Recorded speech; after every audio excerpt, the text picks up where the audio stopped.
فرض دا وکنا وای ټول پاکستان باندې الله آسماني صاعقه را نازل کی وای امين پاکستان سره جهاد فرض عین ده د الک نکاح الک تړل د حقانی شیخان پټه خل ناستی اگر کله ما استادان دي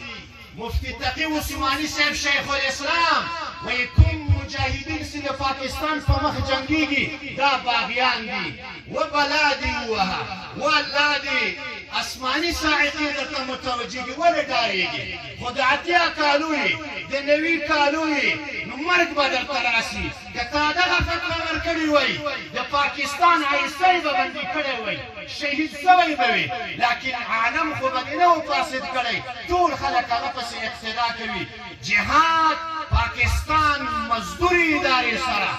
د پاکستان قانون ټول د يهودو نسواراو ده دا څه ده کنه ده هغه